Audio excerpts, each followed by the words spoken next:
Let me ask you something. Have you ever worked really hard for something and finally got it and then thought, why does not this feel as good as I thought it would? Maybe you got the promotion, made more money, bought something you wanted, won the deal, reached the goal, and for a moment it felt great. But then something fell off. Sometimes that happens because we spend years chasing things we were told to want without ever asking ourselves what actually matters to me. And that's what we are going to talk about today, your values. Welcome to day 7 of Become Extraordinary in 60 Days. I'm Nimesh Krinkel, author of Become Extraordinary in 60 Days. I also run CloudPro AI, an AI consulting company, along with Data2Insights.ai, an agentic AI data infrastructure platform. Yesterday, we talked about examining our beliefs, the beliefs sitting quietly underneath our decisions. Today, we are going one layer deeper, because even if you change your beliefs, you still need to know, what do I actually want my life to stand for? Goals and values are different. For a long time, I thought goals and values were almost the same thing. They are not. A goal is something you want to achieve. A value is the kind of person you want to be while you are achieving it. There's a big difference. You can have a goal of making $1 million, but maybe your values are freedom, family, health, honesty, and growth.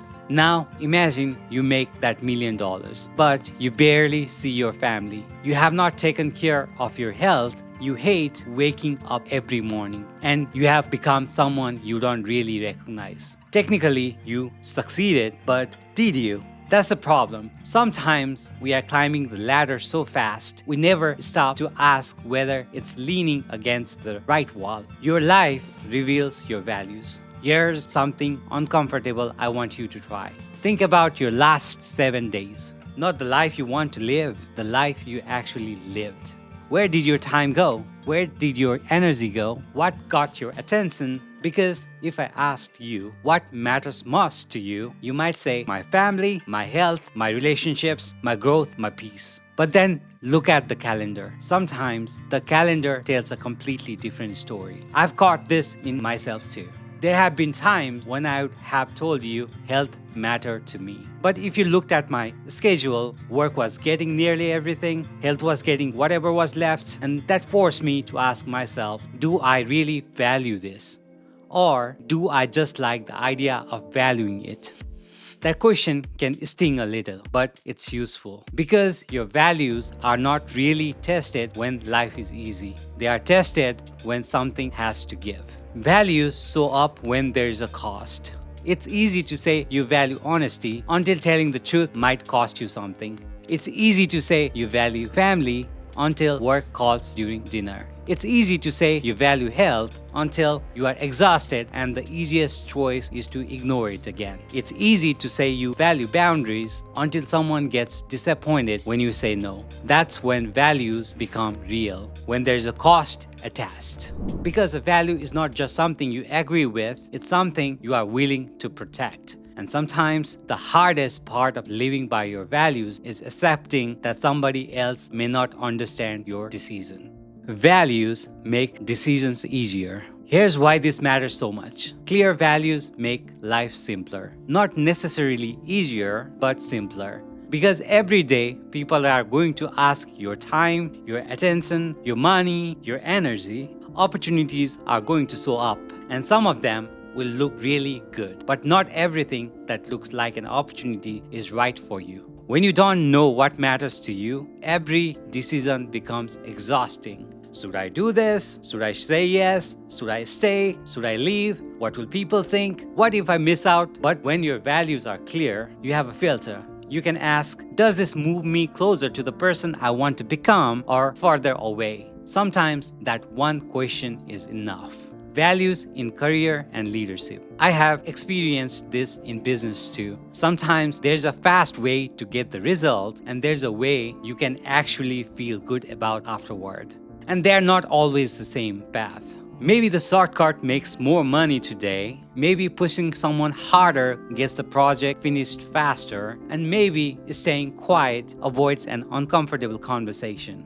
But you also have to ask, who am I becoming by repeatedly making that choice? Because people might forget the exact numbers, they may forget the project, they may even forget the deadline, but people remember how they felt working with you. They remember whether they trusted you. They remember whether your words matched your actions. That's why values matter in leadership. Your values eventually become your reputation. So today, I want you to do something simple. Take a piece of paper and write down 10 things that genuinely matter to you. Don't overthink it. Maybe it's your family, freedom, health, growth, honesty, adventure, faith, creativity, peace, courage, contribution. Whatever feels true to you, then narrow those 10 down to 5. And this is where it gets interesting. Don't just write the word. Write what the word means in your life. Instead of writing health, write, I take care of my body even when life gets busy. Instead of family, write, people I love get my presence, not just whatever energy I have left. Instead of integrity, write, I try to do the right thing even when nobody would know the difference. Now your values start becoming behaviors. And behaviors can actually guide your life. Find the gap.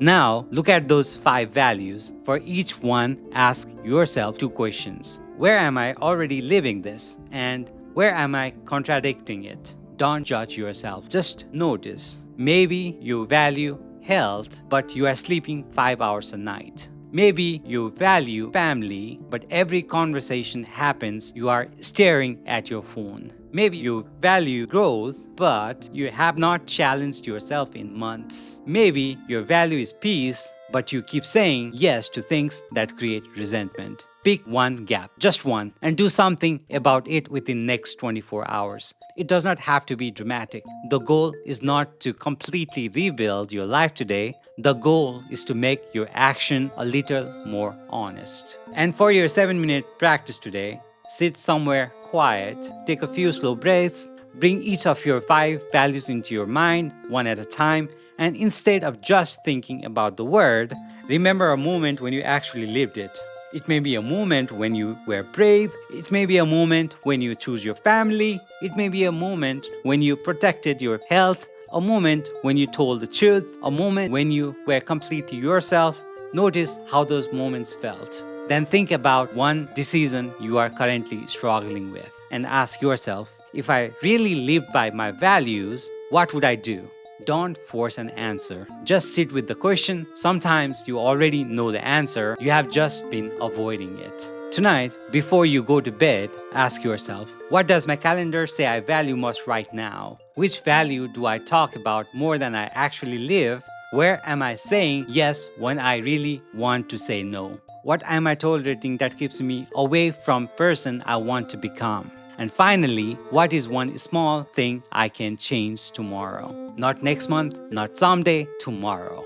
Today's extraordinary commitment is that I will not measure success only by what I achieve. I'll also measure it by who I become. While I achieve it, my time, my choices, my actions will reflect that truly matters to me. You don't need 50 values. You don't even need 10. You just need a few things that matter enough that when life gets noisy, you remember what you are protecting, because the goal is not just to build an impressive life, it's to build a life that actually feels like yours. So tell me in the comments, what is one value you refuse to compromise on? Just one word. The next is day 8. We are going to look at the patterns you keep repeating and why changing your results. Sometimes it starts with noticing what you keep doing without realizing it. I'll see you next time. Thank you.